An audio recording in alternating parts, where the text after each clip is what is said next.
a land steeped in myth and legend, where the crown has passed through more hands than a well-loved heirloom. We're diving headfirst into over 1,000 years of royal drama, political chess games, and yes, more family feuds than even the most dramatic of soap operas could dream up. From kings and queens who ruled with iron fists to those whose reigns crumbled like sandcastles, the story of the British monarchy is as riveting as it is enduring. So buckle up as we journey through the ages, uncovering the triumphs, tragedies, and twists that shaped the throne and the nation itself.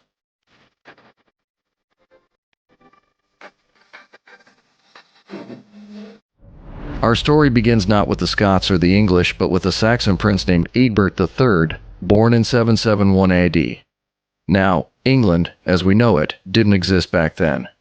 Instead, the British Isles were a patchwork of warring kingdoms, each vying for power. Young Egbert was born into this chaos, the son of a king and the grandson of another. But as fate would have it, Egbert's father died when he was just 10, leading to a bloody scramble for the crown. Egbert challenged his rival, lost, and was exiled to France. But this was no ordinary exile. Egbert spent his time learning the fine arts of military leadership at the French court.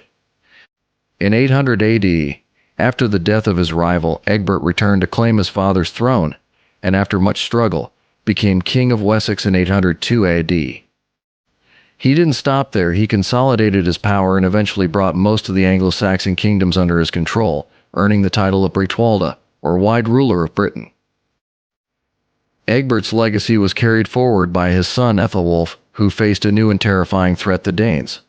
These axe-wielding invaders launched a series of brutal raids on the British Isles, forcing Ethelwulf to forge an uneasy alliance with Mercia, a longtime rival. After Ethelwulf's death, his son Ethelbald took the throne, but his reign was short and scandalous, mainly due to his decision to marry his father's widow, which, even by medieval standards, was considered a bit much. Ethelbald was soon succeeded by his brother Ethelbert, who, like his father, had to deal with Viking invasions. But it was their younger brother, Alfred, who would go down in history as Alfred the Great. Alfred the Great, the man, the myth, the legend. He not only defeated the Viking hordes but also brought about a golden age for Anglo-Saxon England.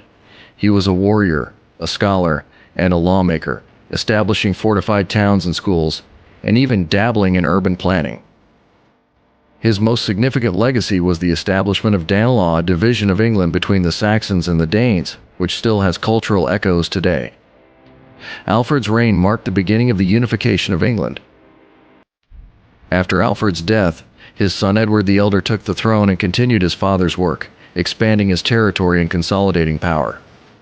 Edward's son Athelstan became the first true king of a unified England, after defeating the last Viking stronghold in Northumbria. Athelstan's victory at the Battle of Brunanburh in 937 AD was a game-changer, forcing the Scottish king to pledge allegiance to him and marking the birth of England as a unified nation. But as the saying goes, what goes up must come down. After Athelstan's death, the throne passed to his half-brother Edmund I, who spent much of his reign defending his kingdom from Danish invaders and internal rebellions. His reign was cut short when he was stabbed to death by a thief at a feast. Talk about a party foul. Edmund was succeeded by his brother Edred, who continued the struggle against the Danes but died young, leaving the throne to his nephew, Edwig, who didn't exactly live up to the family name. His reign was marred by scandal, including his controversial marriage to his stepmother, which led to his early death. Enter Edgar the Peaceful, who brought a rare period of tranquility to England. He introduced standardized coinage and oversaw religious reforms, but after his death in 975 AD, the throne was contested between his sons, Edward the Martyr and Ethelred the Unready. Edward won, but his reign was cut short by assassination, presumably orchestrated by supporters of his brother. Ethelred, who earned the unfortunate nickname the Unready, which actually means poorly advised, inherited a kingdom under siege by the Danes. In a desperate attempt to rid himself of his Viking problem, Ethelred ordered the St. Brice's Day Massacre, a brutal slaughter of Danes in England, which backfired spectacularly when the Danish king Sweyn Forkbeard invaded in retaliation, forcing Ethelred to flee to Normandy. After Sweyn's sudden death, Ethelred briefly regained his throne, but his rule was anything but stable. His son Edmund Ironside took over after Ethelred's death in 1016 AD. but his reign was short-lived. The Danish prince Snut the Great defeated him in battle, marking the end of the Anglo-Saxon hegemony in England. Snut, to his credit, proved to be a capable ruler, uniting England, Denmark and Norway under his rule of feet that earned him the title Emperor of the North. But Snut's successors couldn't hold on to his empire. After his death in 1035 AD, England was plunged into chaos once again. His son Harold Harefoot took the throne but faced opposition from his half-brother Harthacnut, who eventually succeeded him after Harold's death. Harthacnut's reign was short and marked by harsh rule, and when he died in 1042 AD, the English throne returned to the House of Wessex with the coronation of Edward the Confessor. Edward the Confessor, the last Anglo-Saxon king, is perhaps best remembered for his piety and the construction of Westminster Abbey, but his reign was marred by conflict over his succession. Edward had no sons, and the throne was claimed by both Harold Godwinson, a powerful English noble, and William, Duke of Normandy, who claimed Edward had promised him the throne. When Edward died in 1066, Harold was crowned king, but William wasn't about to let that slide. And so in 1066 the Normans invaded, leading to the famous Battle of Hastings. Harold met his end with an arrow in his eye, and William of Normandy became William the Conqueror.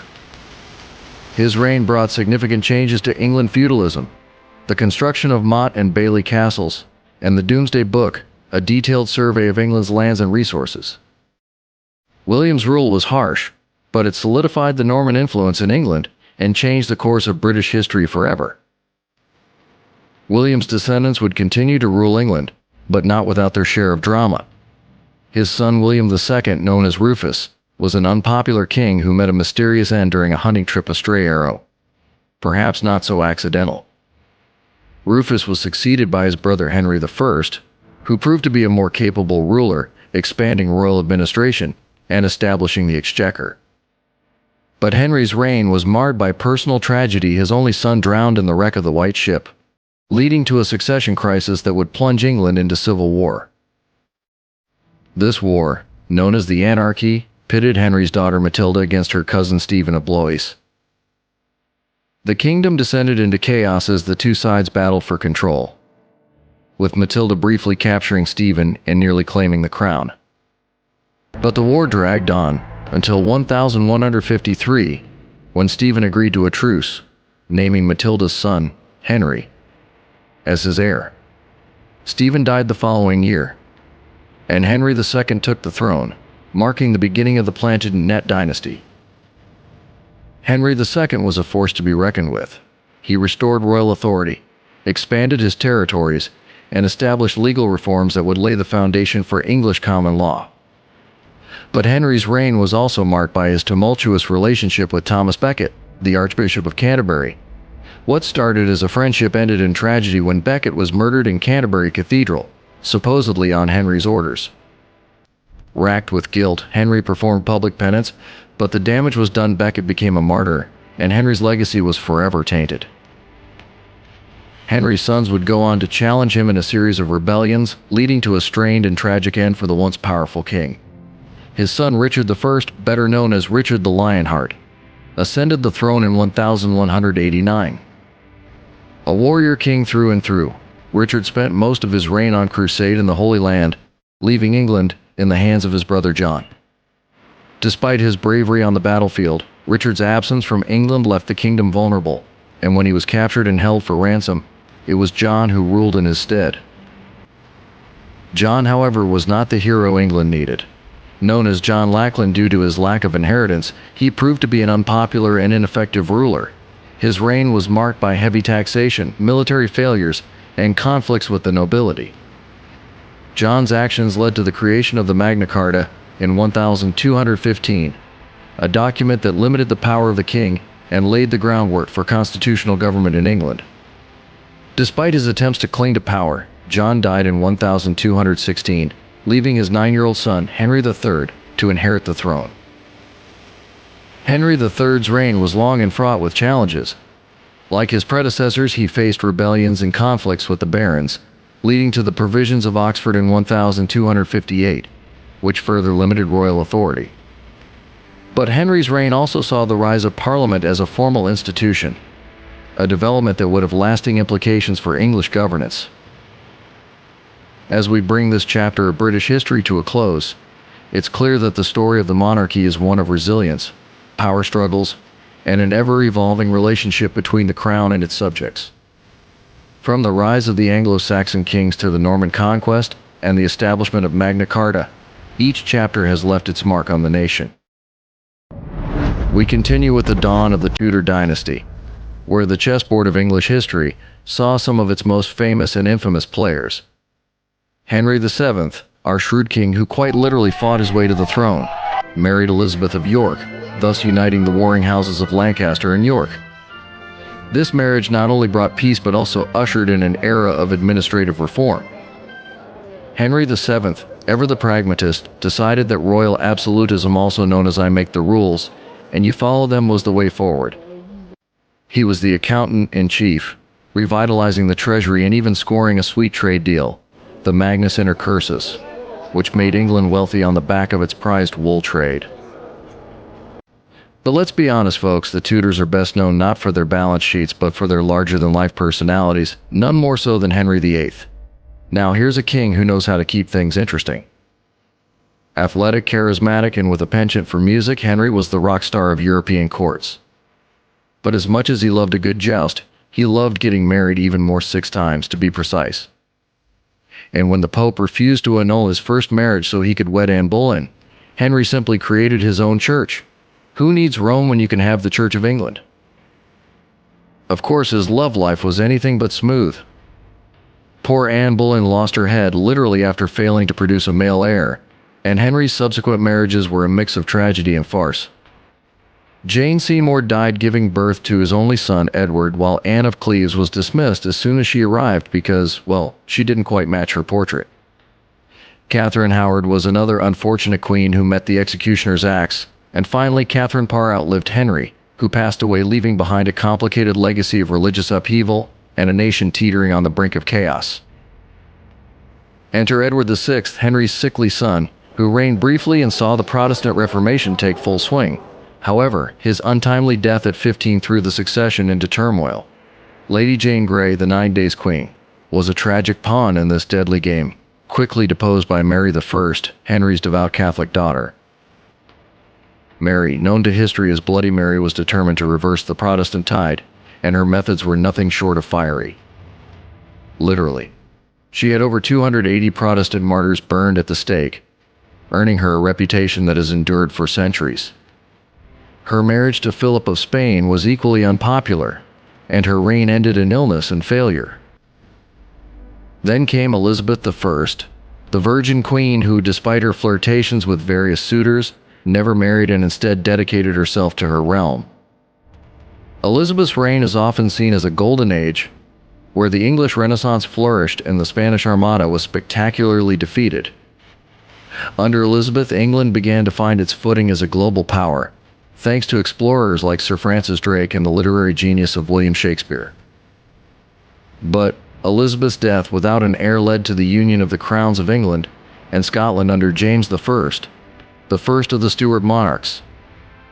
James had a knack for unifying kingdoms, but a less than stellar record with Parliament, leading to increasing tensions that would later erupt under his son, Charles I.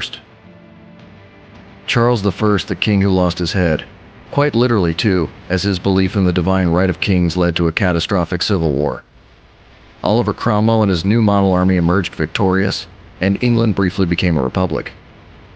Cromwell ruled with an iron fist banning Christmas, if you can believe it, and after his death, the monarchy was restored, though not without digging up Cromwell's body and hanging it posthumously. Talk about holding a grudge. The Restoration brought Charles II to the throne, a king who had learned from his father's mistakes well, some of them.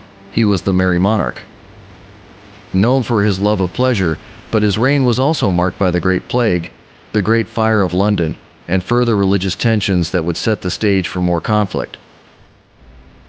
When Charles II died without a legitimate heir, his brother James II took over, only to be ousted in the Glorious Revolution of 1688 by William of Orange and Mary II, his Protestant daughter.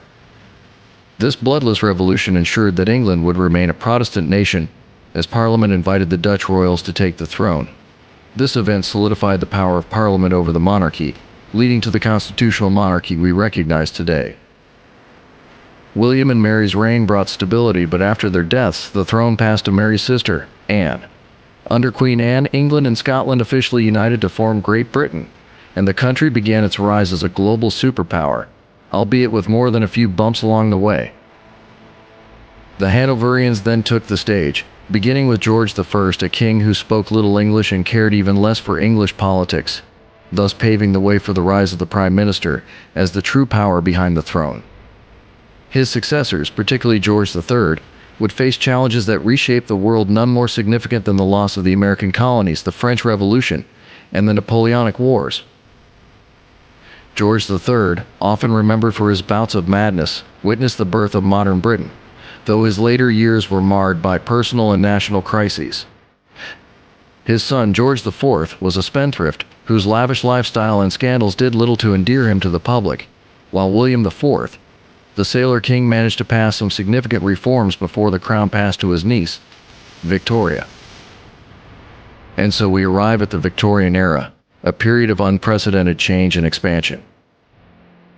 Queen Victoria presided over an empire on which the sun never set, yet her reign was also marked by deep personal sorrow and a series of revolutions in industry, science, and society. Her influence extended far beyond Britain, earning her the title of the Grandmother of Europe, and her reign set the stage for the modern constitutional monarchy. As we close this chapter, we find ourselves on the brink of the 20th century, with Britain poised to navigate new challenges in an ever-changing world. But that, dear listeners, is a story for another time. Thank you for joining me on this whirlwind tour through the annals of British history. If you've learned anything today, it's that ruling isn't easy, especially when your subjects keep revolting, your relatives are plotting against you, and Parliament insists on having a say. But through it all, the British monarchy has endured, adapting and evolving, and proving that sometimes the crown truly does have to be the jewel in the crown.